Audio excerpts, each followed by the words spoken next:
Aquí comienza In Loco, con Chelo Ayala y Diego Villanueva, por Ecomedios, el lugar indicado.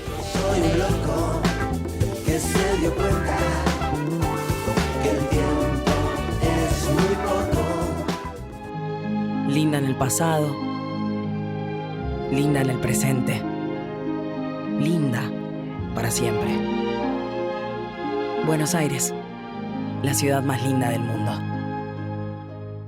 Legislatura porteña. Entérate de todo lo que estamos haciendo. Ingresá a legislatura.gov.ar para saber más. Nos une la ciudad. Cada aeropuerto tiene su código y cada pasajero también.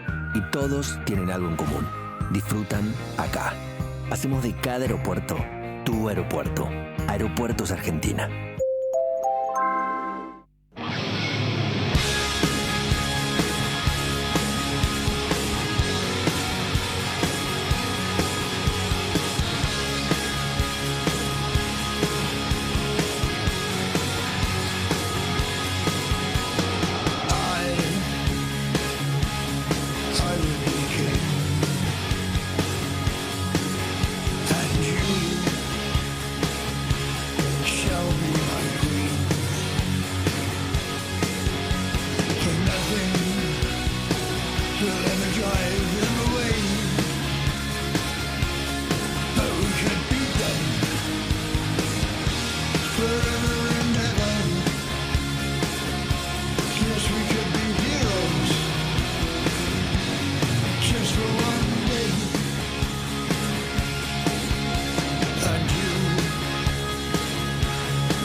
De 14 a 15 a través de ecomedios.com, por supuesto en la frecuencia AM 1220 desde la ciudad de Buenos Aires, acá en la calle Lavalle, como quien dice, una tardecita con 16 grados, salió el sol finalmente después de unos días borrascosos, todo tranquilo en la ciudad de Buenos Aires, el riesgo país ha bajado, gente contenta, gente que corre por las calles haciendo sus compras. Hoy vamos a estar hablando un poco de cómo está la economía, vamos a estar hablando de algunos emprendimientos, vamos a estar hablando de lo que está pasando en el país. Está Ramiro Pose. Buen día, ¿cómo andás? Muy buenas tardes, Marcelo. De fútbol también se puede hablar un poco, ¿no? Se puede hablar de fútbol porque hubo fútbol a lo loco durante el fin de semana, con muchas sorpresas.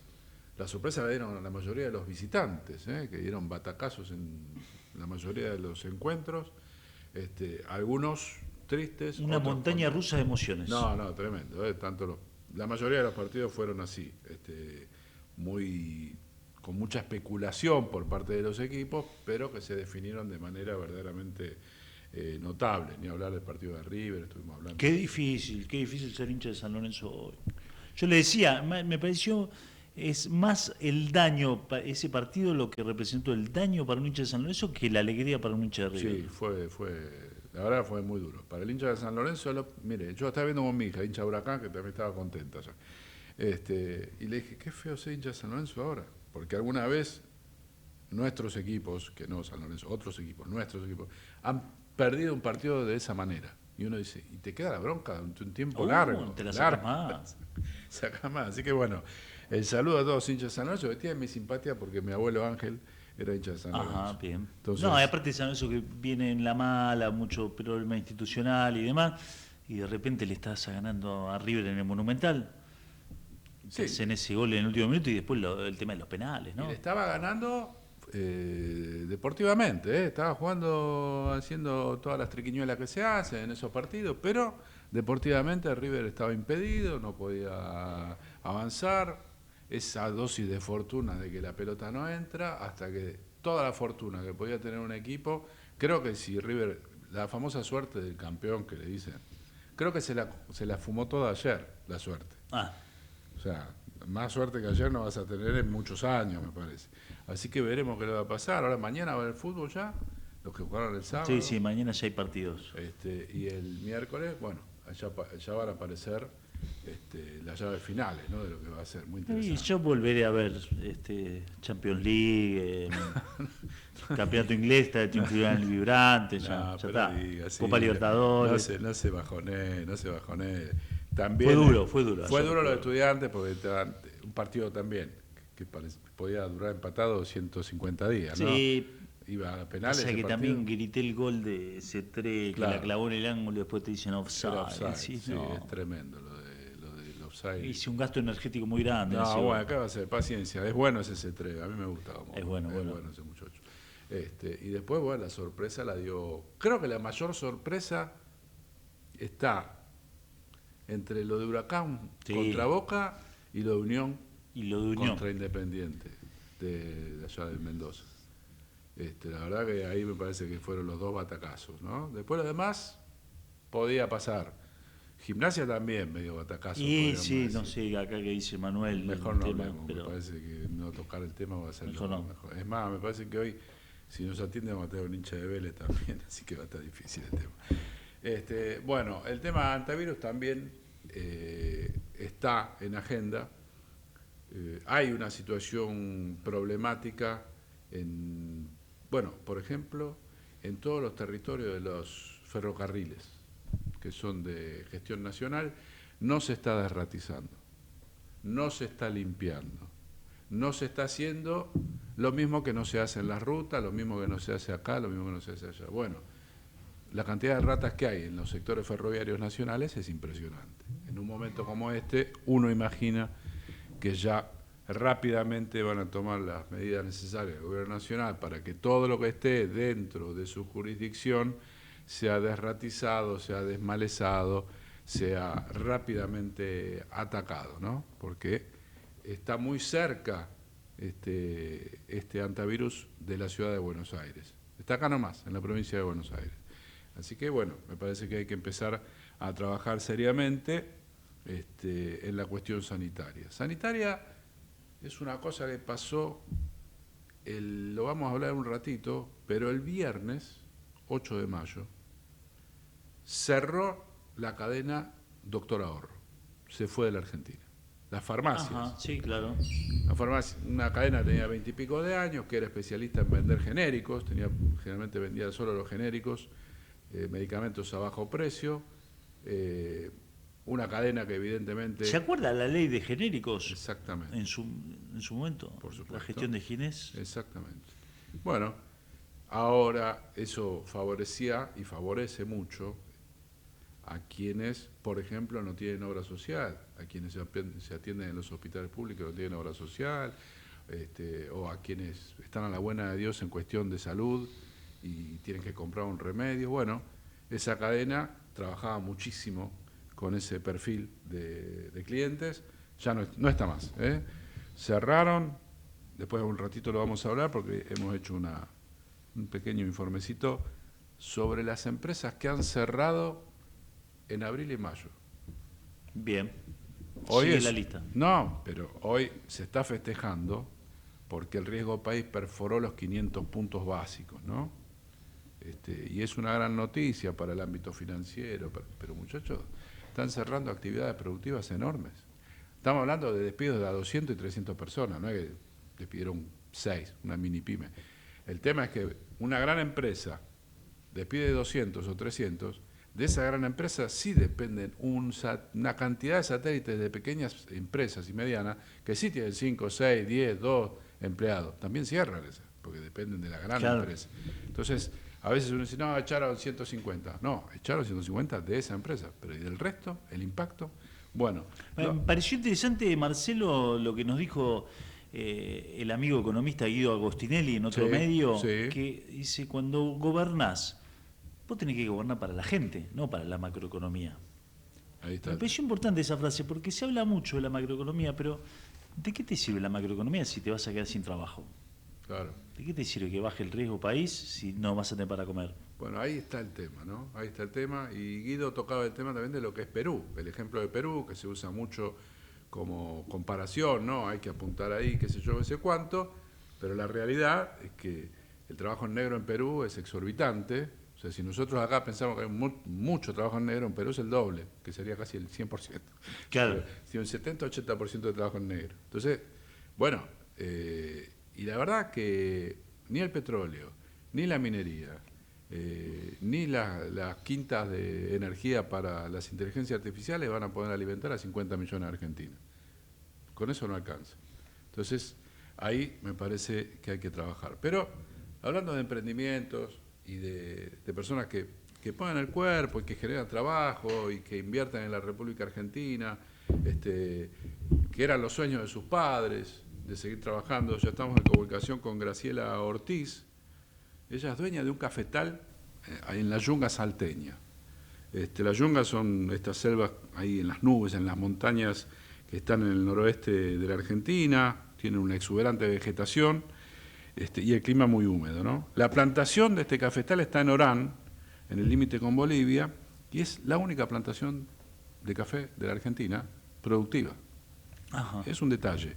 Graciela Ortiz hoy también gestiona Café Baritú, que son 2 cafeterías de especialidad en Salta y en Jujuy, donde lleva a la mesa el café que ella misma cultiva, y por el valor agregado en origen asegura Graciela, y ahora le vamos a preguntar, que se trata del verdadero primer café de la Argentina. Graciela, acá te saludamos Chelo Ayala y Ramiro Pose, ¿cómo estás?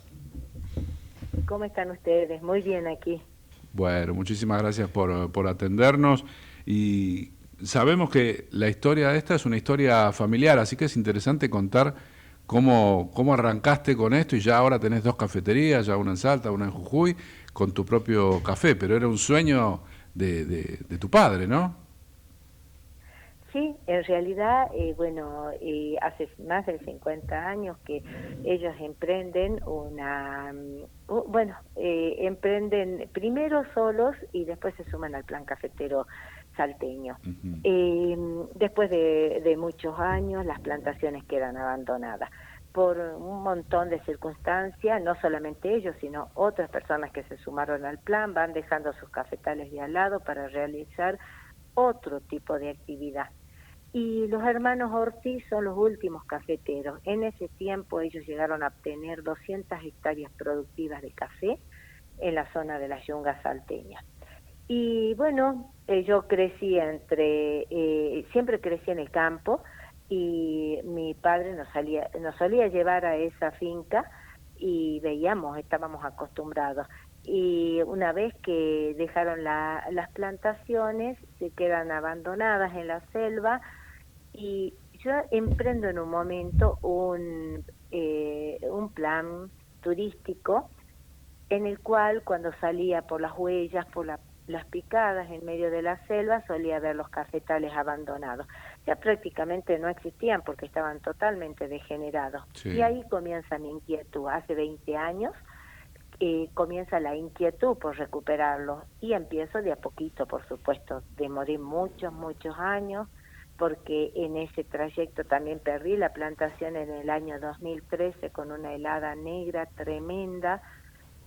Cuando tenía mi primer gran cosecha, la perdí. La perdí porque hacía 60 años que no había habido registros en el INTA de una cosa así, pero bueno, sucedió. No solamente fue una helada,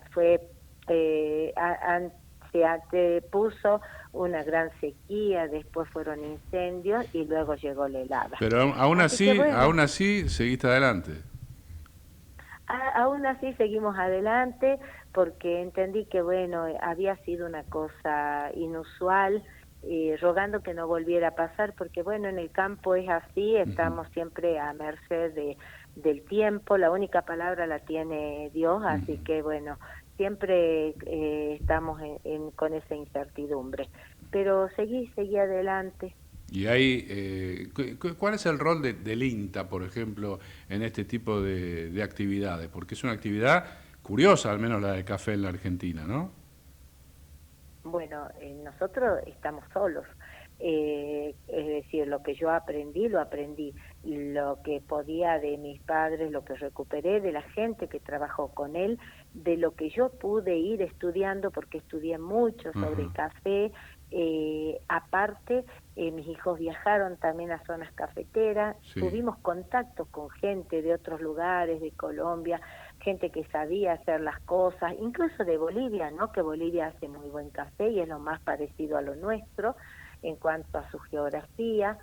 Entonces aprendimos un poco de todo, pero todo eso también tuvimos que aprender a incorporarlo a nuestra realidad geográfica, porque no es lo mismo Colombia que aquí el norte de Argentina. Entonces, bueno, prueba y error. Fue prueba y error cientos de veces hasta que aprendimos cómo se debían hacer las cosas bien. ¿Y qué tipo de café tienen ahí? Nosotros tenemos una variedad que es arábiga, se llama Catuí. Ajá. El Catuí es un híbrido entre un colombiano y un brasilero. Ahí está. Bueno, son las que estaban, ¿no? Ya ahí que yo pude recuperar. Y todo ese territorio, digamos, es familiar, a partir de ello empezaste a trabajar y ya pudieron abrir 2 locales. Te saluda Ramiro Pose, Graciela. Graciela, ¿cómo Hola, estás? Ramiro, buenas tardes. Buenas tardes. Te quería preguntar sobre una característica que en su momento o siempre tuvo el café argentino, que es café torrado, que es hecho con azúcar. Y bueno, ahora hay mucho café de especialidad, que bueno, las cualidades tiene que no tiene azúcar. ¿El café tuyo cómo se hace? El café nuestro es totalmente natural. Buenísimo. Se tuesta natural, el café es un café que no lo tengo registrado como café orgánico porque no lo hice. Yo suelo decir que es un café natural porque no tiene agroquímicos, no tiene fertilizantes, no tiene ningún tipo de agregado y menos azúcar, que sabemos que el café torrado es un café cancerígeno, que está prohibido en la mayoría de los países. Creo que son 3 países que lo siguen usando y uno de ellos es el nuestro. En cambio, entonces, ustedes tienen el café, como le decís vos, natural. Natural. Café natural que se comercializa ahora en 2 emprendimientos comerciales que tenés, uno en Salta y uno en Jujuy, ¿así es? Así es, tenemos la primer cafetería, se abrió el 1 de abril de 2019, en San Salvador de Jujuy. Y el año pasado abrimos otra en Salta. Ajá. Son confiterías muy temáticas, donde lo que intentamos es volcar todo el ADN de la familia, las historias de la finca, con fotos, que la gente se sienta cómoda allí, que pueda ver la historia también. Sí, también es un orgullo, ¿no? En la zona tener sus propios granos de café y beber ese líquido. Digo, ¿cómo fue la idea de decir, bueno, del cafetal al negocio? Porque ahí me imagino que se ahorra en intermediarios, se ahorra en un montón de cosas, digo, y la clientela, digo que es una clientela muy fiel, tenés siempre la clientela que o es de paso. No. En realidad, yo crecí siendo hija de agricultores. Mi padre era bananero, plantaba bananas en la zona de Colonia Santa Rosa, también se dedicó muchas veces a las hortalizas. Y bueno, yo siempre vi que vendían un cajón, es un ejemplo, ¿no?, que doy siempre, un cajón de banana por 50 pesos, y ese cajón a las 2, 4 horas valía 500 pesos. Entonces veíamos que los que tenemos que correr los riesgos realmente en este país somos la gente que emprende, pero que emprende poniendo su tierra, su dinero, que corre todos los riesgos, que no duerme, que es totalmente autónomo. Entonces vendíamos por nada, porque después a ese producto hay que embalarlo, hay que comercializarlo, y cuando va mal, le va solamente mal al productor. Claro. Entonces yo dije, yo tengo que cerrar el círculo, porque si vendo café verde voy a morir en el intento, porque no me alcanzaría para cubrir los costos. Y ahí empecé a pensar, había heredado también de mi padre una propiedad en el casco céntrico en San Salvador de Jujuy, frente a la Plaza Belgrano, un lugar, Jujuy es muy pequeño y ese es un lugar muy lindo, y dije, aquí tengo que poner la primera cafetería. Y así, bueno, fuimos al mismo tiempo que estábamos con la producción, yendo a ferias, iba acomodando esa propiedad para que sea la cafetería. En un primer lugar, la gente siempre va por curiosidad, porque, bueno, no entiende que haya café en Argentina, por el lugar, y a la gente le gustó la idea, es como que también se incorporó a nuestro proyecto, a nuestro sueño. Y tenemos nuestra clientela que es fiel, la que va todos los días, por suerte. Está bien, eso es muy interesante. Yo, como habitante de la provincia de Buenos Aires, que trabajo mucho aquí en la capital federal, te tengo que preguntar, ¿algún día van a llegar acá con algún negocio? ¿Están pensando en hacer franchising o ese tipo de actividades comerciales? ¿Cómo la ves? Y bueno, la idea está Sí. la idea, lo que sucede que este año nuestra prioridad está en seguir produciendo. Bien, bien. El año pasado ingresamos con máquinas ya más grandes para seguir aumentando la producción, y una vez que tengamos más producción, sí nos podríamos sentar a pensar en Buenos Aires, es la idea. Bueno. Graciela, la verdad, un placer charlar con vos. Éxitos, que sigan esos éxitos ahí en el emprendimiento pero tan interesante. Mandarte un fuerte abrazo, y sigue siendo siempre un emprendimiento familiar, ¿no? Sí, por supuesto, es un emprendimiento familiar, y también la política de la empresa es que hacer alianzas. Nosotros trabajamos con muchos emprendedores, con lo mejor que hace cada uno. Bueno, eso está muy bien. Muchísimas gracias, Graciela. Un abrazo grande.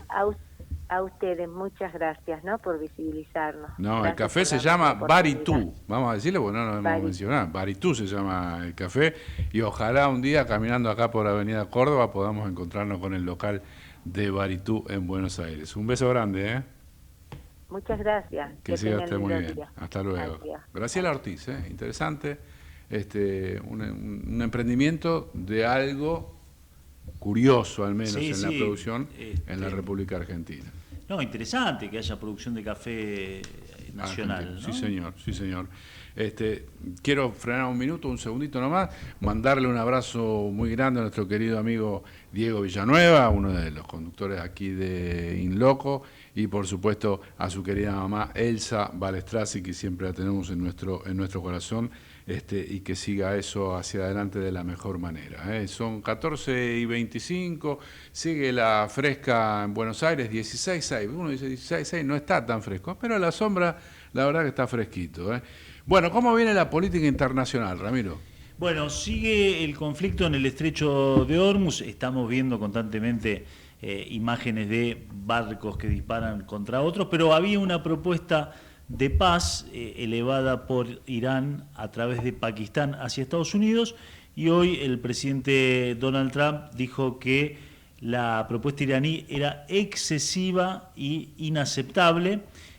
A todo esto Irán contestó a través de sus diplomáticos, y ellos señalaron que no era excesiva la propuesta, que es un plan real de paz. Dentro de lo que propone Irán hay una serie de exigencias que tienen que ver con reconocer la soberanía del estrecho de Hormuz por parte de Irán, una indemnización por los costos que está teniendo Irán con esta guerra, Sí. Y por otro lado, extender las garantías de paz en todo el territorio, que no haya más agresiones. Bueno, ante esta situación, Estados Unidos se negó, y por otro lado también estaba la diplomacia china empujando la propuesta iraní. Y esto lo menciono porque en estos momentos está viajando el presidente de los Estados Unidos hacia China, hacia Beijing, donde va a estar a partir del miércoles, en una reunión donde hay mucha expectativa, una cumbre bilateral entre Donald Trump y Xi Jinping, donde hay muchos temas arriba de la mesa. Uno es el de la guerra con Irán, porque muchos de los barcos que están varados ahora en el estrecho de Hormuz son los que van hacia China, porque los barcos que principalmente salen del Estrecho de Hormuz van para lo que es Asia, ¿no es cierto? Entonces está teniendo problemas Corea, está teniendo problemas la India y está teniendo problemas China. Entonces China necesita destrabar eso, por eso también en el cálculo bélico norteamericano en su momento dijeron, bueno, no podemos destrabar el Estrecho de Hormuz, vamos a hacerlo inviable también para Irán y para China. Lo cierto es que se están perdiendo 14 millones de barriles de petróleo por día con esta obstaculización del estrecho de Hormuz. ¿Se están perdiendo? ¿Qué significa? ¿Que no están llegando a destino? Claro, que vos tenés en la economía mundial menos 14 millones de barriles por día. Y eso hace que suba el precio, teóricamente. Eso genera un gran problema en la economía porque vos estás dejando sin energía entre el 30 y el 40% de la economía global, entonces encareces los fletes, la industria, los transportes, y además la industria va cada vez más a sentir esta situación, ¿no? Entonces son todas distintas variables que, por ejemplo, hacen que suba la inflación, que te suban los precios, que todo sea más caro. Y entonces el debate hoy es el siguiente, para que esto, hay un cálculo que hacían algunos especialistas, para que esto realmente impacte de manera, para herir de muerte a Irán con esta medida, Estados Unidos necesitaría tener bloqueado cerca de 3 meses el Estrecho de Hormuz. El tema es que lo que dicen es la economía mundial no va a aguantar tanto tiempo con este déficit energético. Entonces ahí hay una situación muy complicada de resolver, que desde lo militar, cuando Estados Unidos probó con el ataque directo, tuvo un principio exitoso con la eliminación del ayatolá y algunos líderes militares, pero después Irán demostró poder tener una organización, todos esos pasos que parecía que iban a pasar según lo que le había vendido, la hoja de ruta le había vendido Netanyahu a Trump, que iba a caer el gobierno iraní, que los rebeldes iban a tomar el gobierno, que iba a haber un cambio político, todo eso no pasó, todo lo contrario.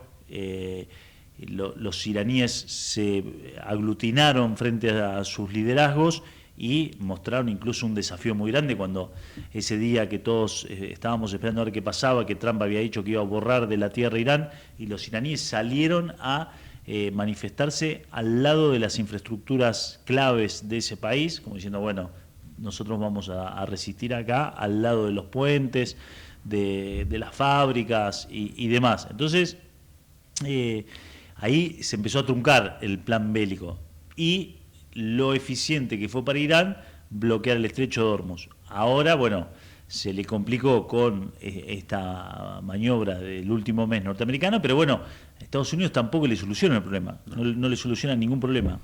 Y por otro lado, siguen los ataques israelíes en el sur del Líbano. De hecho, bueno, hay declaraciones muy fuertes de, por ejemplo, la ministra de Transporte israelí, que dijo que van a borrar del mapa todas las casas civiles en el sur del Líbano y que nadie va a poder volver a su casa. Bueno, muy delicada la situación allí y algo que no se está pudiendo resolver. Hay que ver entonces, a mediados de esta semana, el encuentro Trump-Xi Jinping, a ver si dentro de las piezas del ajedrez mundial, que es una guerra comercial muy importante entre Estados Unidos y China, si se destraba este capítulo Estrecho de Hormuz. Por otro lado, hay otros temas. Un baile que se metió solo Estados Unidos con la ficha que le puso Netanyahu a Trump, ¿no? Fue así directamente. Sí, correcto. No sacó nada beneficioso Estados Unidos, salvo quizás este punto con China que está desabasteciendo energía china, ¿no?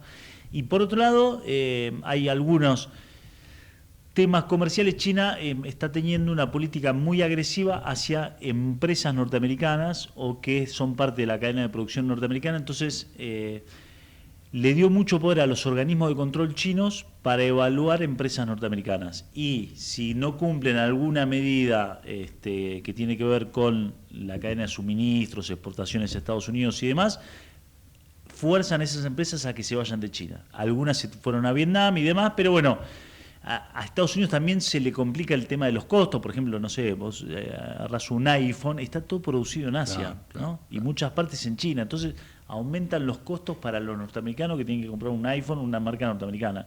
Está tan integradas las cadenas de valor, sobre todo en el plano tecnológico, que Estados Unidos quiere dañar a China, pero daña también a su propia población. De hecho, ahora hay un tema importante con una empresa muy importante norteamericana que está siendo presionada en este momento para que abandone China. Será uno de los temas en la mesa de conversación esta semana entre Donald Trump y Xi Jinping. Bueno, ahí estarán hablando esos muchachos, bastante colosos, vamos a decirlo de alguna manera. Son las dos potencias más grandes, ¿no? Sí, sin duda. Sobre la Tierra. Así que vamos a ver qué es lo que está sucediendo. Ramiro Pose, la información internacional aquí en In Loco. Tenemos una pequeña pausa comercial y ya regresamos aquí por Ecomedios AM 1220. Vamos la radio, somos tu voz. Vamos con Eco, siempre la verdad y la mejor información. Linda en el pasado, linda en el presente, linda para siempre. Buenos Aires, la ciudad más linda del mundo.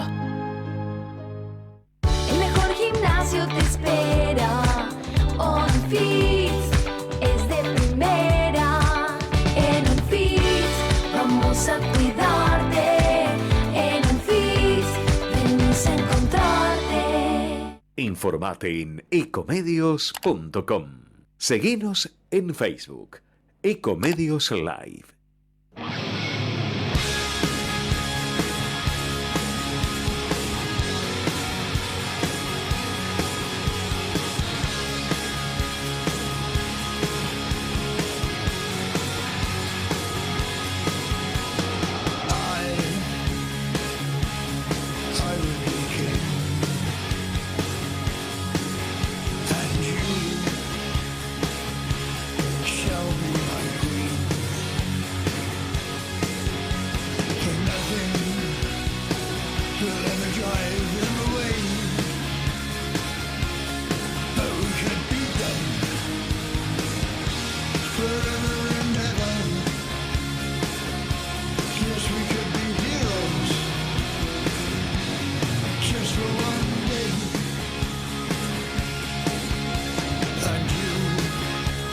Muy bien, seguimos aquí en In Loco. Hoy es el día del himno nacional argentino, ¿eh? Es un tema que ha cambiado durante los años,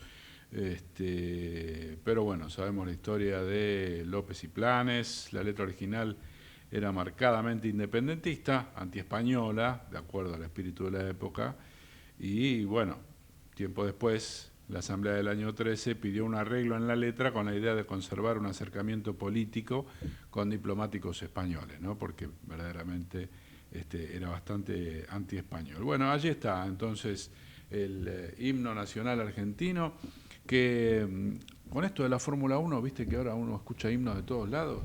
Hay una parte del himno de Australia que es exactamente igual al himno nacional argentino, viste. Y uno siempre mal pensado dice, ¿no será que los ingleses tenían una carpeta y andaban repartiendo himnos para distintos lugares donde ponían colonia? Y acá estuvieron un ratito. Entonces dijeron, tenemos No, que Australia no tenía himno y en un momento, bueno, pusieron ese tema, así que bueno, viene complicado el tema australiano en ese sentido. Es complicado ese tema, sí, bueno, así que el día del himno hoy. Por otro lado, uno de los himnos argentinos que se repite constantemente es el tema de la inflación, ¿no? Que es como la bandera, acompaña la vida argentina durante toda su estadía, uno en este territorio. La inflación de la ciudad de Buenos Aires salió hoy. En abril fue del 2,5%, frenó un poquitito con relación a marzo, cuando había sido del 3%. Así que bueno, Pero estamos yendo, Marcelo, a una inflación del 30% anual, me parece. Está una inflación alta y... Estamos llegando a los niveles del gobierno de Cristina. Está por ahí, más alto todavía incluso. Estamos llegando.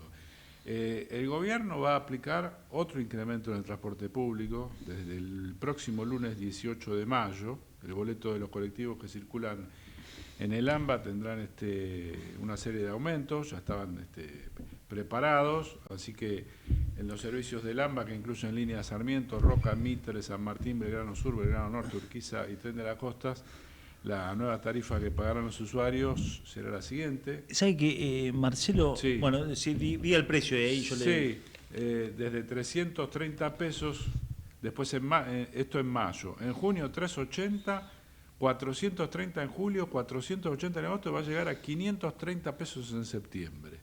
Va a tener un aumento prácticamente del 100% el tren, hasta septiembre.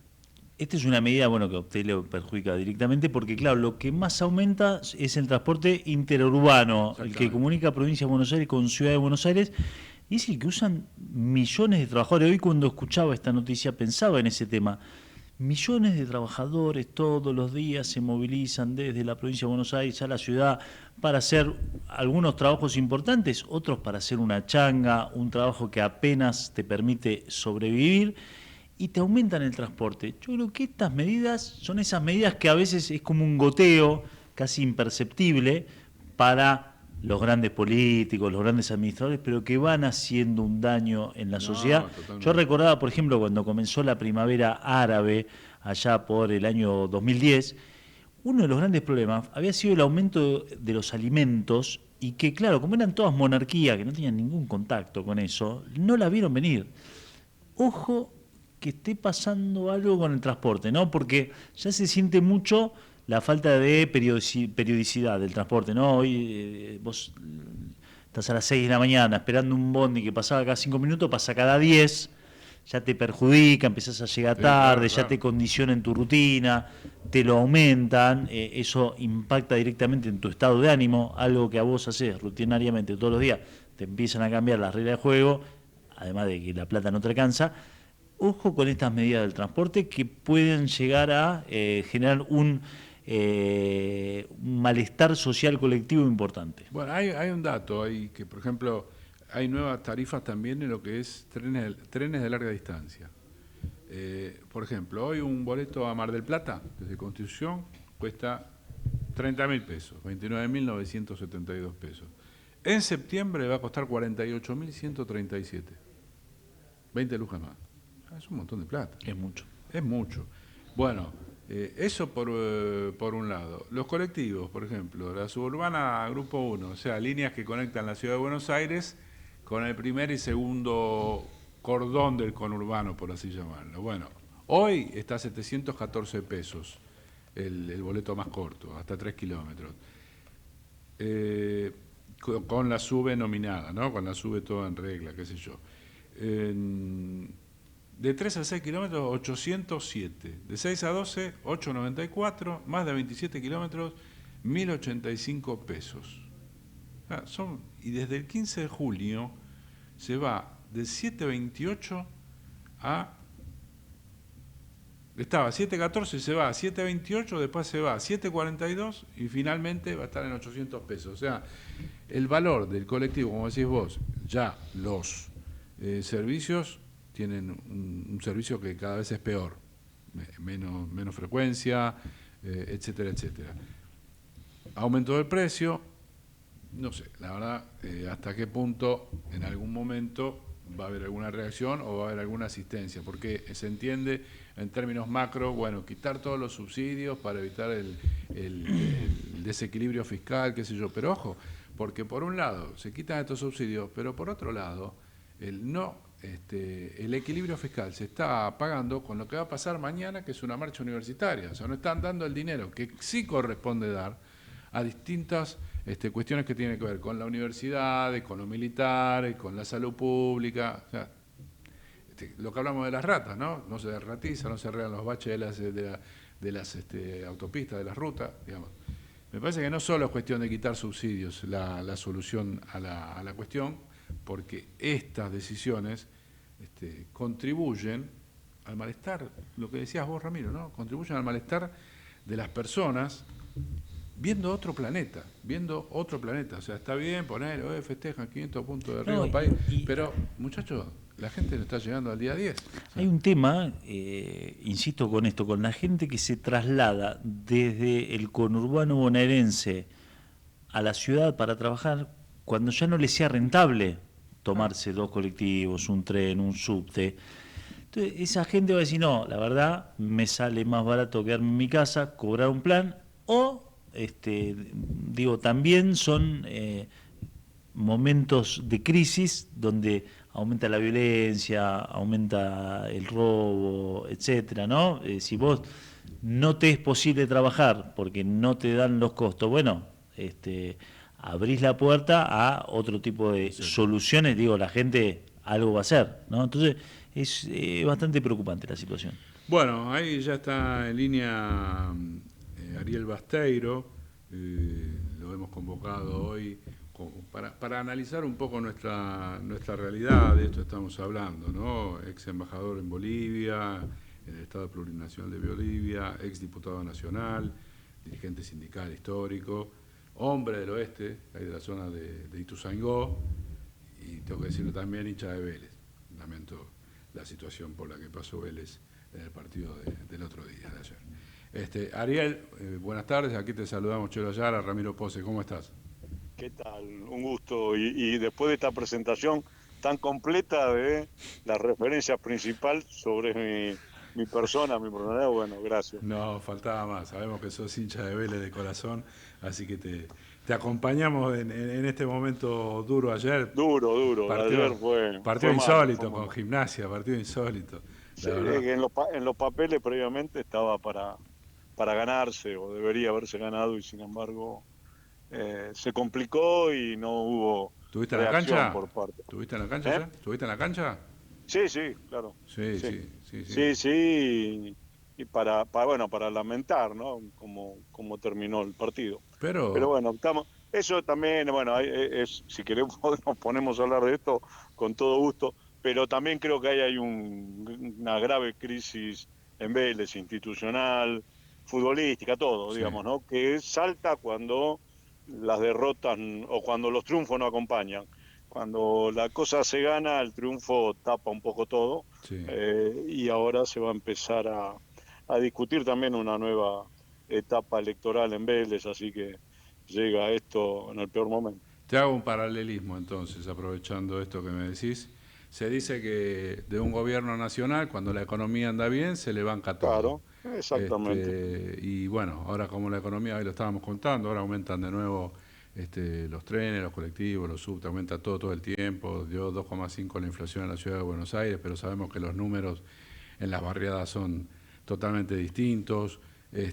¿Cuál es el análisis que haces vos en este estado de plan económico, ¿no? Ya muy conocido por los argentinos, este tipo de sistemas económicos? Sí, y uno apoya mucho menos cuando ve que quien gobierna es una persona apática a la inseguridad social que día a día va creciendo en Argentina, que no tiene ningún tipo de sentimiento hacia los más necesitados y que ha llevado adelante un ajuste como nunca en la historia hemos visto. Ellos se ufanan de eso, ellos lo muestran como una reivindicación y uno lo ve eso como una falta grave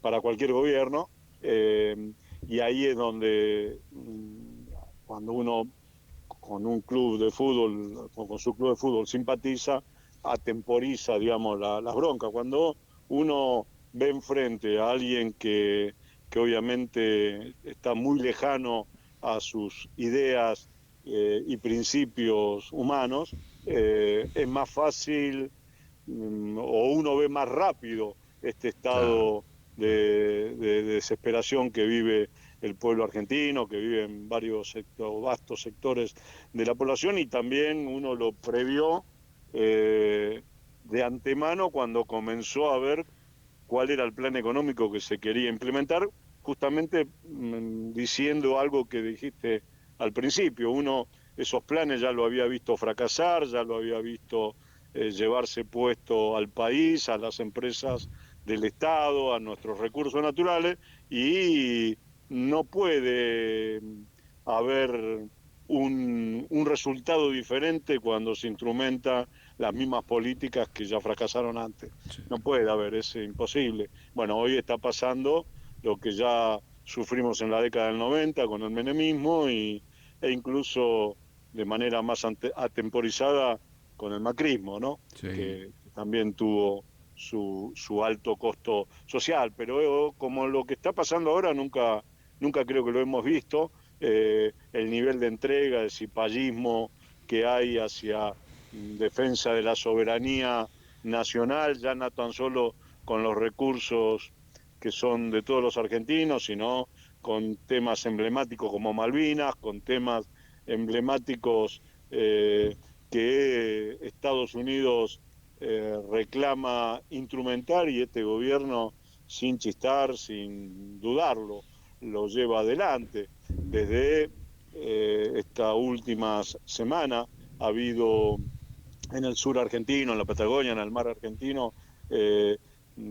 ensayos o prácticas conjuntas con los Estados Unidos, algo que como diputado más de una vez lo hemos discutido en el recinto cuando el gobierno de turno lo planteaba como una necesidad en la Cámara de Diputados, y es con autorización de los representantes del pueblo que prácticas de este tipo se puedan llevar adelante. Sin embargo, con un decreto, cagándose, y disculpando la expresión, en todo, en la Constitución y en lo que piensa la gente, este gobierno llevó esas prácticas con las Fuerzas Armadas de Estados Unidos, con la Fuerza Naval y con fuerzas terrestres en el mar argentino y en la Patagonia, una verdadera vergüenza.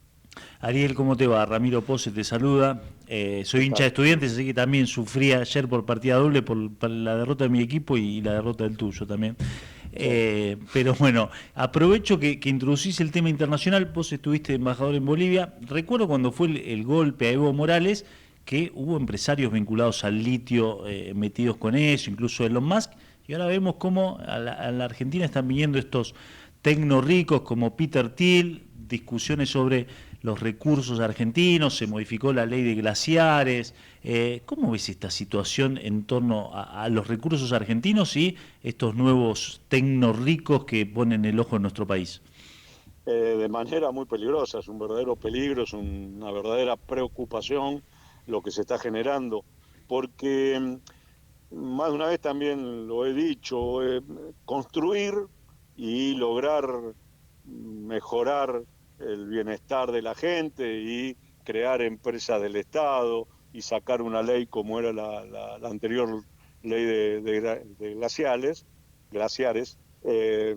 normalmente lleva tiempo y es muy trabajoso. Destruir eso lo destruyen con un abrir y cerrar de ojos, una medida totalmente atemporizada por parte de un gobierno, un decreto o un RIGI, super RIGI que ahora ha salido, son medidas que están instrumentadas pura y exclusivamente para beneficiar a esos millonarios que están ligados a lo tecnológico, que son los grandes millonarios que hoy existen en el mundo, ¿no? Históricamente, aquellos que podían ufanarse de juntar grandes niveles de recursos, era a partir de producción, muchas veces, de producción industrial, de producción manufacturada o del manejo de la energía. Hoy acá es con la inteligencia artificial y con todos los nuevos recursos tecnológicos que el mundo está aprendiendo a utilizar. Y nadie tiene muy claro a dónde termina esto. Ese es el problema. Uno con un millonario que construye o fabrica cualquier tipo de elemento sabe hacia dónde se va. A lo sumo es mayor nivel de acumulación de riqueza. Estas nuevas tecnologías creo que están cambiando de manera absoluta las formas, la cultura, los modos y las modas que hay en el mundo. Y por eso digo que es doblemente preocupante. Primero porque hay gente que también tiene en su ideología actitudes fachas, fascistas, incluso algunos de ellos hasta neonazis, y que reivindican incluso parte de lo que el mundo hasta hace algunos años veía como una atrocidad que había sucedido en Europa en plena guerra y en otras cuestiones que el mundo vivió en diferentes lugares. Hoy eso casi que lo vemos naturalizándose y por eso que digo que es preocupante y peligroso. En Bolivia, cuando fue el golpe, fueron las embajadas las que trataron de quedarse o hacer punta para que desembarcaran estos pseudos o nuevos millonarios, ¿no? Era la embajada de Inglaterra, la embajada norteamericana, que al caer Evo, que tenía políticas muy controlantes de empresas extranjeras o de inversiones extranjeras, no veían estos países posibilidades de traer a sus empresas. Y en ese año lo intentaron, por suerte el pueblo boliviano le puso un freno a ese proyecto político golpista y todo volvió a la normalidad con una ley que tiene Bolivia, que es muy restrictiva y que hoy está generando en Bolivia conflictos con el gobierno por el intento del gobierno, en este caso de Paz, el Rodrigo Paz Pereira, para modificar la ley.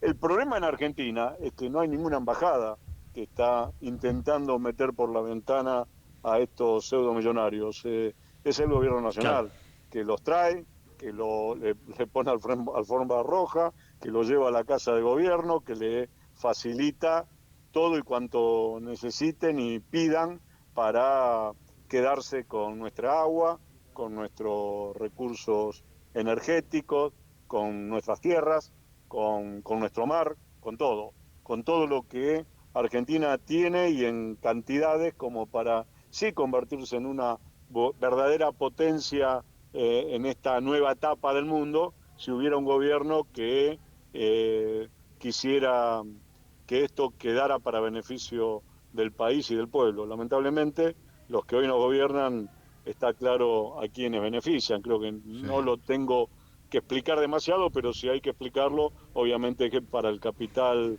extranjerizado, para la potencia hegemónica sigue intentando ser potencia hegemónica los Estados Unidos, cuando hoy hay una competencia comercial muy fuerte con otros mercados, particularmente con China, ¿no? Ahí justamente hoy Ramiro había hecho en su columna esta reunión que va a haber este encuentro que va a haber entre Xi Jinping y Trump, ¿no? Que tiene que ver con lo que está pasando ahora en el mundo y lo del estrecho de Hormuz. Volvemos aquí a América, vos lo conocés bien el paño. Recomendamos, ya que estamos hablando con Ariel Basteiro, siempre vale la pena, está el libro Radiografía de una canallada, que tiene que ver con el contrabando de armas y el apoyo del gobierno argentino en aquella oportunidad encabezado por Mauricio Macri al golpe de Estado del 2019 en Bolivia. Para aquel que quiera adentrarse en esta temática, altamente, vivamente recomendable el libro Radiografía de una canallada. Mañana va a haber una cuarta marcha universitaria. La UBA está brindando clases públicas en varias de sus facultades. Digo, ponele, un gobierno puede ser que beneficia a estos tycoons, estos hiper ricos tecnológicos, ¿no? Pero ¿por qué el ataque a la salud pública? ¿Por qué el ataque a la universidad pública? ¿Están relacionados? Sí, totalmente. Yo creo que es un poco la ideología de esta gente y de este gobierno. En primer lugar, porque la meritocracia y el sálvese quien pueda es parte de su ideología y de la forma en que ellos entienden para qué tiene que estar un gobierno y para qué no debe estar un gobierno.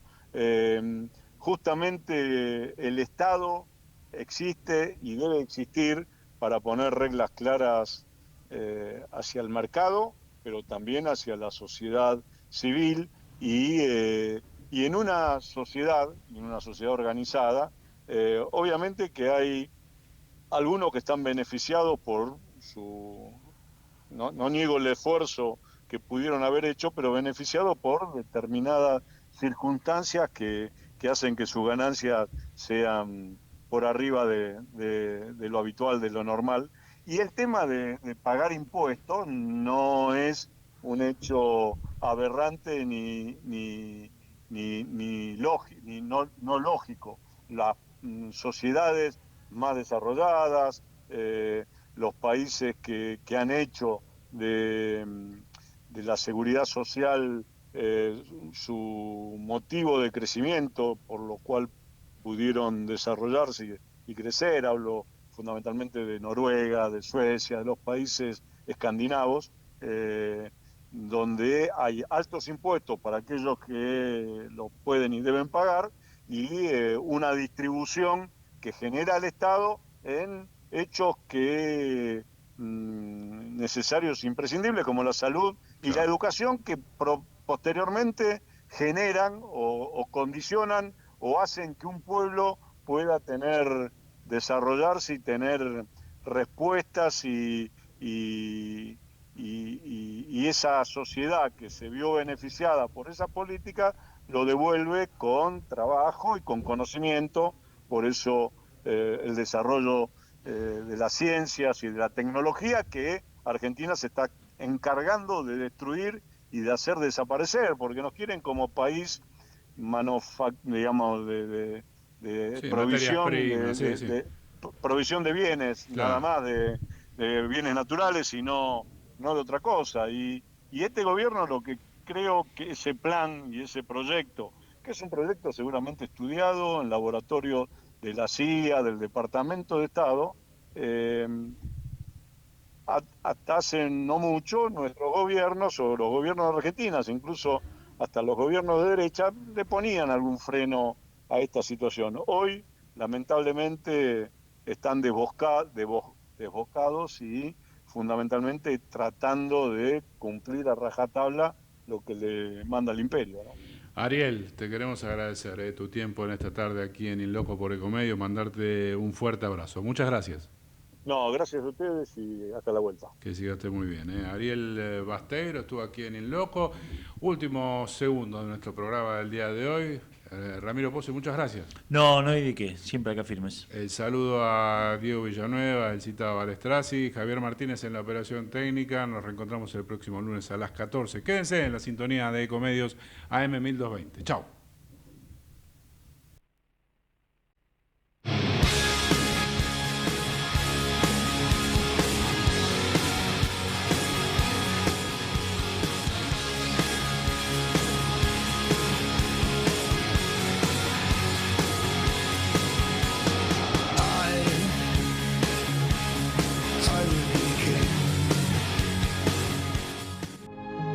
Linda en el pasado, linda en el presente, linda para siempre. Buenos Aires, la ciudad más linda del mundo. Capacitate de forma fácil y gratuita. Accede al Instituto Legislativo de Capacitación Permanente en legislatura.gov.ar. Legislatura porteña. Nos une la ciudad. Cada aeropuerto tiene su código y cada pasajero también. Y todos tienen algo en común. Disfrutan acá. Hacemos de cada aeropuerto tu aeropuerto. Aeropuertos Argentina.